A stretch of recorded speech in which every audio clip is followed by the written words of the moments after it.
straight into the roof of the net. Nice one. Straight down the middle. So a good performance from both teams here. Hello and welcome to First Sports. I'm Rupha Ramani. Let's get started.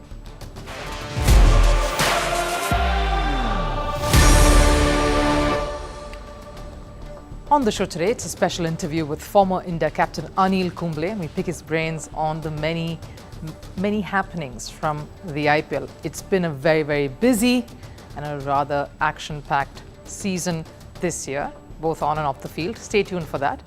Indian football will say farewell to its biggest name. Sunil Chhetri, one of the most loved sportspersons in the country, will play his last game on the 6th of June against Kuwait in India's World Cup qualifier.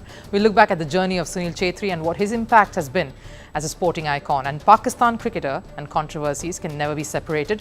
Former captain Saeed Anwar is trolled and abused by netizens after making a scathing public comment. He said the rise in divorce rates in the country is because of women who've started working. We bring you all that he said and reactions. But first, a look at the headlines in Sports 360. Starting with cricket, South Africa's cricket board is under fire for naming a T20 World Cup squad that has only one African player. Kagiso Rabada is the only black African in the 15-member squad. Cricket South Africa's policy mandates its national team to have at least two from the African community. Former CSA and ICC President Ray Mali has said the squad is a signal that the game is regressing in the country. Over in football, Juventus beat Atalanta 1-0 to clinch the Coppa Italia title. Dusan Vlahovic scored a goal just 4 minutes into play. Juventus are now 15-time champions of the Italian football competition. Over in tennis and the Italian Open, third seed Alexander Zverev has advanced to the semi-final. He suffered cuts to his wrist and needed medical attention just moments after the match started. But he shrugged it all off and beat Taylor Fritz in straight sets. Over in the NBA, Dallas Mavericks beat Oklahoma City Thunder 104-92. Luka Doncic scored 31 points in Mavericks' triumph. With the victory, Mavericks now have a 3-2 lead over Thunder in the Western Conference Semi-Series. With 2 games left, Thunders need a victory in the next to stay alive. And India's javelin star Neeraj Chopra has secured a gold medal in the Federation Cup 2024 athletics meet. The 26-year-old was participating in an event in India for the very first time in 3 years. Chopra recorded a distance of 82.27 meters in the event.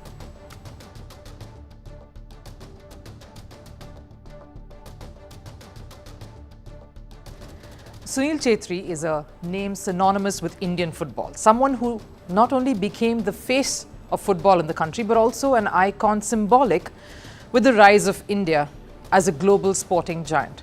Today, the legend took the decision that is very hard for any athlete to take. Sunil Chhetri announced his retirement from international football. I never thought individually these are the many games that I've played for the country, this is what I've done, good or bad. But now I did it. This last 1.5-2 months, I did it. And it was very strange. I did it because probably I was going towards the decision that this next game is going to be my last. And the moment I told myself first that yes, this is the game that is going to be my last, is when I started recollecting everything. And it was so strange. Started thinking about this game, this coach, that team, that member, that ground, that away match, this good game, that bad game, all my individual performances, everything came, all the flashes came.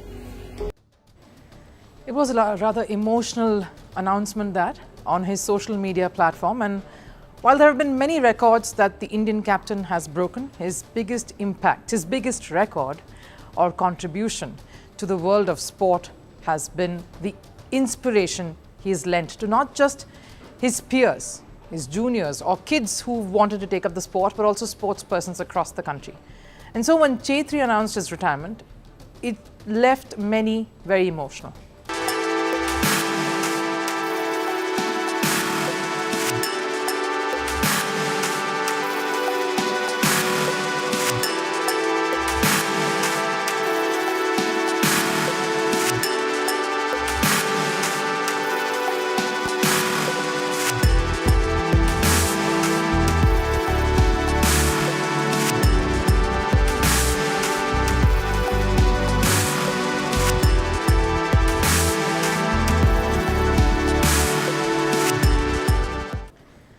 Sunil Chhetri's love affair with football began at a very young age. His talent was evident from the start, and it wasn't long before he caught the eye of all scouts. Chhetri made his professional debut for Mohun Bagan in 2002 when he was just 18. He quickly established himself as one of the most promising talents in Indian football, and in just 3 years, he transitioned to playing for the country. The Blue Tigers, as the team was famously called, had found its biggest name, its biggest face, right after Baichung Bhutia. Chhetri's skill, his vision and goal-scoring prowess set him apart from everyone. It's not surprising then that he finds himself in elite company. After nearly a 2-decade-long career and representing India in 150 international matches, Chhetri has 94 goals to his name. He's fourth in the list of most goals scored by an individual for his country, behind two icons of football, Cristiano Ronaldo and Lionel Messi. That's very, very special, and I'll tell you why this achievement is massive. It's because unlike Portugal or Argentina, who can boast of a rich footballing history, Indian football hasn't had that kind of legacy. They are still in the process of building that up, and Chhetri's contribution has been a huge part of that. When he started his career in 2005, Indian football was going through a bit of a transitional phase. Former captain and pretty much the backbone of the sport, I. M. Vijayan and Joe Paul Ancheri had retired in 2003. Indian football had hit a low. They were ranked 128 in the world. And without the likes of Vijayan and Ancheri, the responsibility was now on Baichung Bhutia and a very young Sunil Chhetri. But Chhetri impressed everyone with his skill sets, so that even Vijayan felt he should have delayed his retirement a little longer just so that he could have played alongside the very electrifying Chhetri. If I had delayed my retirement by at least 1 or 2 years, maybe I could have played alongside Chhetri. I was unlucky. Imagine what Chhetri, me and Bhutia could have done while playing together. It would have been great. Chhetri had that charisma. He was skilled, of course, but his childlike exuberance, his friendly demeanor made him a favorite amongst his own team and across sporting disciplines too. Well, no one is more smitten by Chhetri than the former India men's cricket captain Virat Kohli. The camaraderie the two shared is no secret. Their mutual respect, adoration and love for each other is apparent, especially when they broke the internet during that COVID pandemic Instagram live that they went on, and it was an unhindered, bare-all conversation.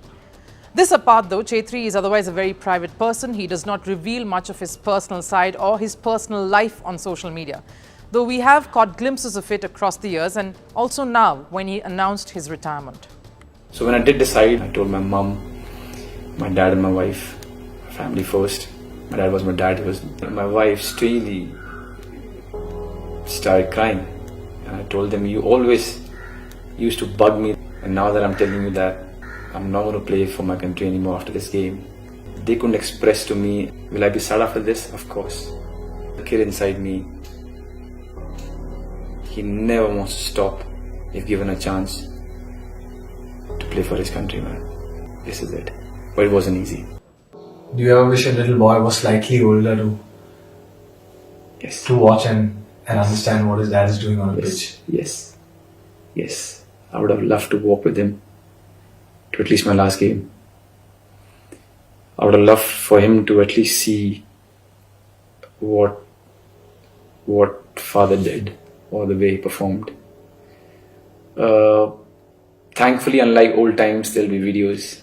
But then, yes, I would have loved for him to come and watch his father for the last time. Now, that'll probably be his only regret, that his child would not see the superstar that Chhetri truly is, especially on the football pitch. He talks of his parents and how they responded when he broke the news to them, and it is no surprise the way they reacted. A lot of the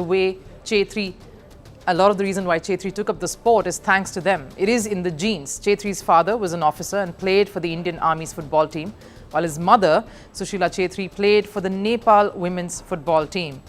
And Chhetri carried on that legacy. No surprises that he went on to be a legend of the sport.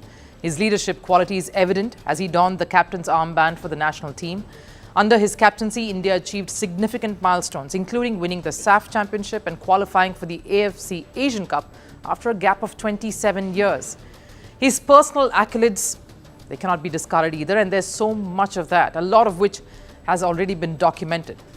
They say it's the heroes, the sporting heroes, try to leave the sport in a much healthier state than it was when they chanced upon it. I don't know if Chhetri would agree to that having happened during his time, but the sport definitely was on its last legs when he stepped in and filled it with the oxygen support that it needed. But Chhetri's story in football is very similar to the ownership of a burden carried by one and one alone. Sure, India has a promising bunch of footballers, we can't deny that, but none quite match the fire, the talent and the zest that Chhetri brought to the sport. And so it became a fight of one against the whole system. Indian football has had some glorious moments during Chhetri's time on the field, but he leaves when things are again taking a dive. Igor Stimac, the coach, is under fire. The last few months and the last few matches alone have left Indian fans in agony. And maybe it is difficult after a certain time to wage a lone war. But here's the thing, he has inspired children across the country, many to dream big and achieve the impossible. And that does not see sporting discipline alone. It's a way to live and fight and realize true potential in any field. That's his biggest impact. Chhetri's decision has marked the end of an era, but he leaves behind a legacy that will be remembered for generations to come. The IPL is drawing to a close and there is much that's happened over the weeks. We caught up with JioCinema expert and former India captain and coach Anil Kumble to speak about a lot of the big talking points ahead of the knockouts. All right, we're joined by Anil Kumble. He's a JioCinema expert, of course. He's been a cricketer, he's been a coach, he's now a commentator, so crossed over across various facets of the sport, really. Thank you so much for speaking to Firstpost, Anil. Pleasure. First off, I have to ask you, we're nearing the end of the league phase, just a few games left. The knockouts are almost here. What have been your key takeaways from the season so far? Yeah, it's been a very tight Tata IPL so far. I mean, the games have gone really close, really high scoring in the first half of the tournament. I pity the bowlers. It's not been easy for the bowlers at all. So that's something that perhaps one needs to sort of look at in terms of bringing about a balance between bat and ball. Then, of course, the impact player rule has brought in an innovation where the batters just go there and just start hitting from ball one. We have seen that. We have seen batters really go hard in the power play. We saw that against Lucknow, where in less than 10 overs, 160 was chased. It's never happened in the Tata IPL. The highest score was chased down. So it's been a very interesting IPL and very difficult to sort of identify who's actually dominated this Tata IPL as a team. Very little difference between teams. Yes, the points table suggests that you have top four and also the bottom six, but when you actually look at matches that have been played, they've been pretty close. So, and the other aspect to this whole thing, it's really nice to see some uncapped Indian talent coming through this as well. It goes to show that there is so much of talent in India. Identify them and give them an opportunity like this IPL. They will certainly shine, and that is a clear message to some of the franchise as well. That look, you need to back your Indian talent. Spoken also, when you speak about the imbalance that's there between bat and ball, spoken from somewhere very close there. It somewhere hit home. But would you reckon that it's time for the governing body to sit down again and see, because we're seeing a drastic shift in the way T20 is, being played now. It's almost very baseball-like. Do you see them coming, and would you want a rule change and, for these things to be a little less skewed compared to what they are now? See, first of all, I think we need to maximize the boundaries, number one. I know you can't change the stadium. You don't have a choice. The maximizing the boundary, I mean, the dugouts that are there are now taking up a little bit of space. Maybe sacrifice a few seats, take the dugout into the stands, make sure that the playing field is clear of any obstructions. Then you have that 3 meter space that you need to give for photographers for any emergency movement, plus the 3 meters that you need after the advertising boards to the rope, which means that you can literally have the boundary 6 to 7 meters or maybe 8 meters from the fence, which today I guess it's much shorter. So maybe that's one. I know it's not going to change the way the batters are batting. I mean, they don't really look whether it is a 60-yard boundary or a 80-yard boundary. They're hitting it in the stands, but at least that will give some sort of a semblance of support to the bowlers. Number one. Number two, I think, T20 is all about batting, but also maybe in the power play, we need to sort of look at how we can bring the bowler into the game. Maybe the ball can have a slightly higher seam because today the ball hardly swings. So that's something that I think, you can look at. So these two maybe to start with and then see how it goes, because it's important to have the bowlers in the game. Otherwise I've been sort of suggesting or talking about it on commentary as well, saying some games have become like book cricket. You open the book we used to play as a kid. Yes. in with friends. So it's become like that. So and sometimes the zero is taken away from the book. So it's a bit of a challenge when you don't get a wicket and you're hurting, and it certainly is demoralizing for a bowler. So you need to bring about the balance. I guess the second half of the tournament you've seen a lot more bowlers come in, but it also talks about the kind of quality some of the bowlers have sort of put in as well, the effort. I mean, to shine in such a scenario has been outstanding. They need to also get the limelight.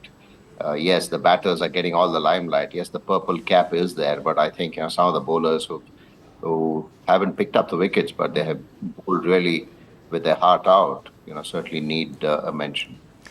One match that is, of course, everyone's very keenly waiting to see unfold is the one that's going to happen on the 18th, which is Bengaluru versus Chennai. Pretty much could be the decider in many ways. How do you see that one matching up, and whom are you giving the slight edge to in this scenario, in this face-off? Yeah, I think first of all, we need to pray to the weather gods that they won't intervene. Because the last thing that you want is the match to get affected by rain. There is some rain around in Bengaluru, so that's something that you need to think of. But otherwise, RCB has done really well in the second half of the tournament. I think the last 5 games they've been on a roll. They certainly have the momentum going into this game. But CSK, we all know how well oiled they are in terms of crunch games. How well they are equipped to get to the playoffs. There's been hardly an instance where they haven't really qualified for the playoffs, other than one instance. They have qualified literally every time and won 5 times. So that experience and the ability to sort of get to the playoffs certainly is in favor of CSK. So it's going to be a very tight game. It's not just about RCB winning. I mean, they need to win by 18 runs. They need to win in 18.1 overs, which is not that much of an issue, because it's just this game. They're not, they don't need to depend on other results. Yes. So that's one good thing for RCB. So it's all in their control. They've done really well to get to this stage. It's going to be a 50-50. I can't really call it who it's going to be, but I think even if RCB win that game, I still feel that CSK will get to the playoffs. I don't think it'll be one of those where they'll be able to get there with the net run rate. That's how I see it. But it's going to be a very close game. Everyone obviously speaks of this particular, these matches, this IPL being a build-up to the T20 World Cup. That's just some days away. You see some of the key players from the Indian setup already in that zone, preparing for that, because that is another big tournament. Everyone's eyes are on that as well. Just a word on someone like Hardik Pandya, Anil. How, if you had looked at a disappointing run in the whole tournament, you would say probably Mumbai, because a lot was expected of them. How would he sort of look at, you've been in situations, you have been a captain in 10 situations under pressure. What would you say to someone like a Hardik when he has to pick himself up from this position and then head to a World Cup? No, I think playing the World Cup itself certainly is something that all the players would be looking forward to. So that brings the best out of you. That's number one. It's been a hard time for Hardik, at Mumbai Indians as a player, as a captain. More importantly, they didn't have a great season. Currently, they're at the bottom of the table. They'll want to at least not finish at the bottom. They would like to. It's nice to see him get some wickets towards the back end of the tournament. He's got his bowling come through. His batting hasn't been really that effective in this Tata IPL. Right. I think, the time that you have between the IPL and the World Cup, I'm sure, that's a time where he can just refresh. And we all know the quality of a Hardik Pandya in terms of his batting ability and also his bowling ability with the Indian team, because it's required. It's required. Someone like a Hardik needs to be at the top of his game for India as a finisher, as someone who can bowl those 4 overs for India. So I know it's been hard for Hardik, but I think it's a good thing for him to just start focusing on the Indian matches, which certainly will not get affected with what has gone on over the last couple of months with the Mumbai Indians. So I think it's a good thing.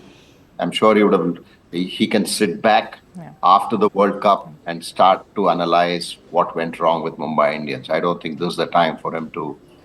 So one thing that I would like to tell him is not to sit down now and think through what happened with Mumbai Indians, but look ahead and see how he can contribute and how he can ensure that he'll be able to get his team, Indian team, through to the semi-finals and the finals in the World Cup. I think if he's looking ahead, and then maybe once the World Cup is done, he can always sit down and go through what went wrong with Mumbai Indians. Just a couple of questions, of course, before we let you go, Anil. One is, who are your, I have to put you on the spot here, who are your predictions for the final there? We're going to jump a few rungs, not the playoffs anymore. Quite a few spots taken off there, but who are your finalists for this season? I think KKR should get through to the finals, for sure, because they're going to get 2 cracks at it. The way that they are playing, they still don't have a couple of players in top form. Which is not a bad thing. People like Mitchell Stark still hasn't fired for KKR. Rinku Singh hasn't really been the Rinku Singh of last season. So in that sense, they still have a few players who need to put their hand up. They've done it in very sporadically, but if you look at the ability and the quality that they have, you would have expected a lot more from them. Of course, Rinku didn't get too many opportunities because Sunil Narayan literally dominated this Tata IPL, not just with the ball, but also with the bat. So I think KKR should get through. The other team would be very interesting because it's still open. It can be both Chennai and RCB qualifying. You never know. If SRH falter, I know we are doing this talk before the SRH game against GT, and if SRH lose both the games, then it could be RCB, Chennai, RR and KKR qualifying. And if RR don't win their game against KKR, and if RCB lose to Chennai, then Chennai could be playing KKR in that qualifier. So there's still a lot of permutation combinations. And if Chennai can get to Chennai, then I think they'll be very, very dangerous. Very dangerous. So I would still back a KKR at this point in time because of the form they have been in and the kind of performances that they've been able to churn out. Everyone's doing really well. Should do it, although they'll certainly miss Phil Salt for the playoffs. But they have Gurbaz, who sort of is a like-to-like for a Salt. So in that sense, yeah, in that sense, I think Phil Salt will certainly be missed, his form. But I certainly believe that KKR have it in them to go all the way. All the way.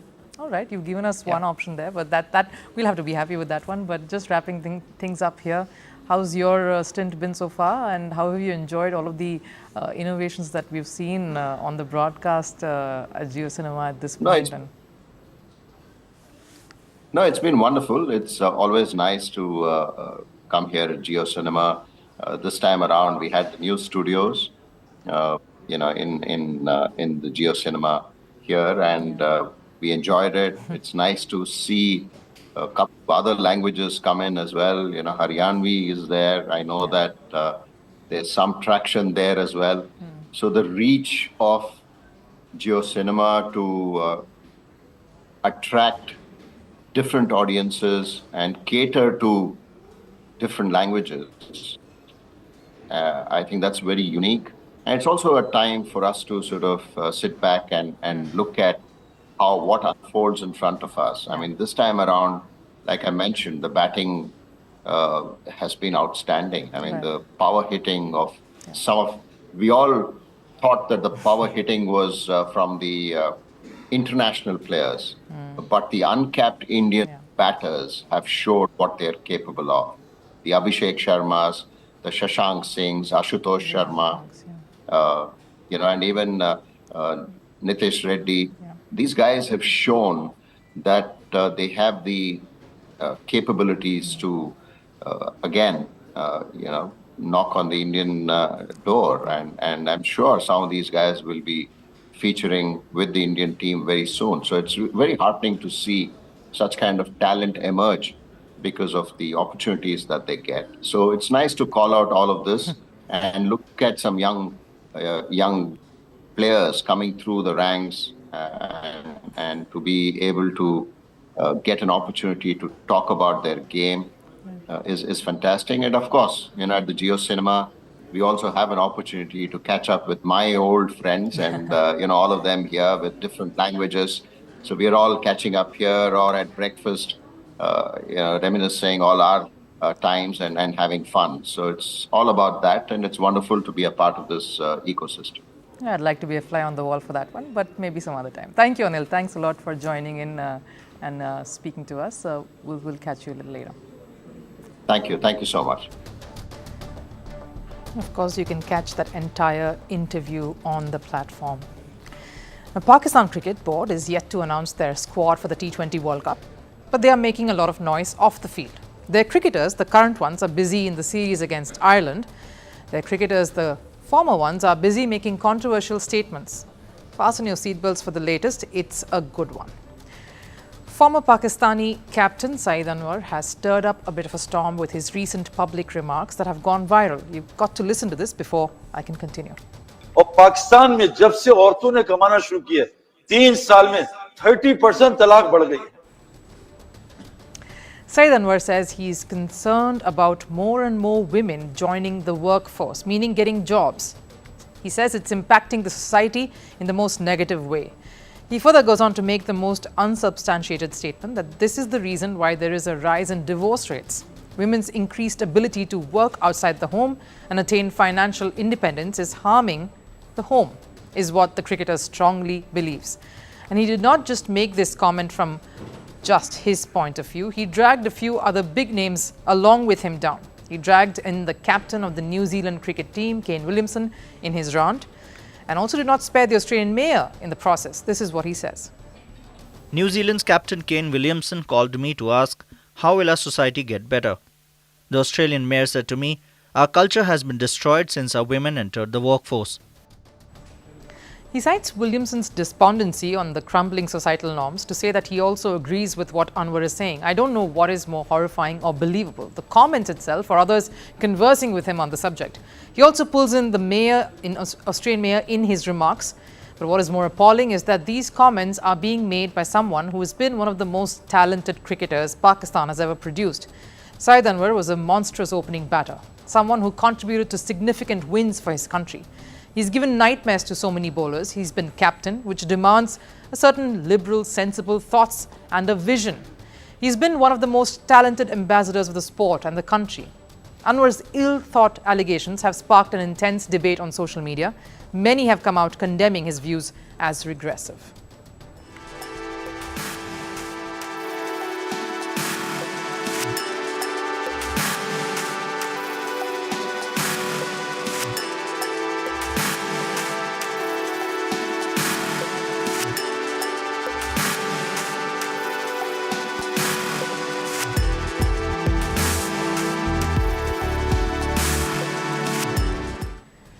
And this is not the first time a Pakistan cricketer has made comments in social media that they have had to regret, and rather quickly. Like another former cricketer, Ramiz Raja, some months ago, he made a racist joke taunting West Indian cricketer Vivian Richards.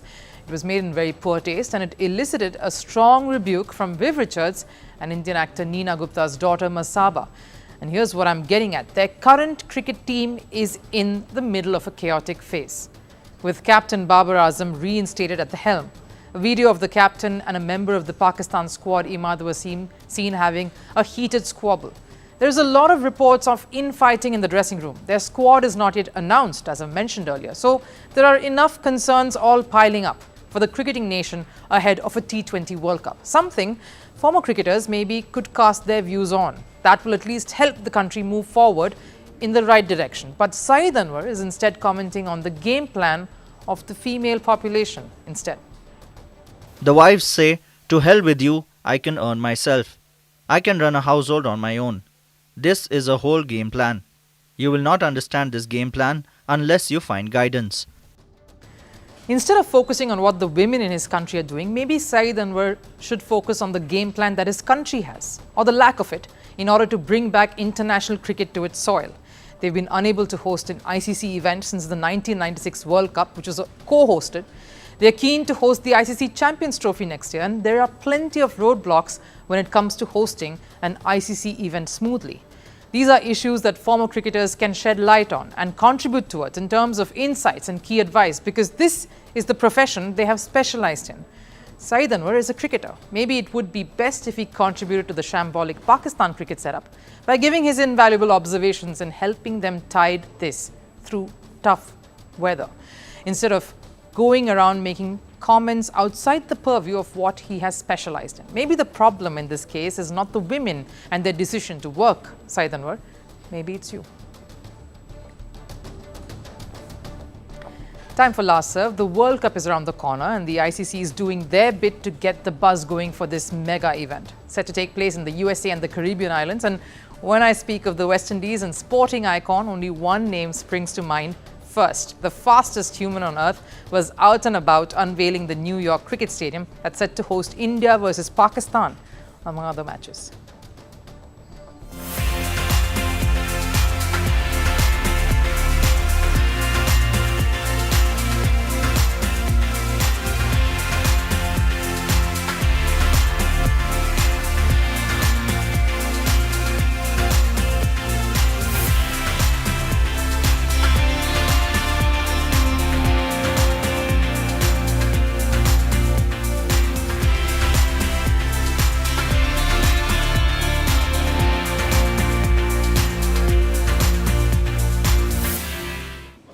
Exciting times lie ahead for sure.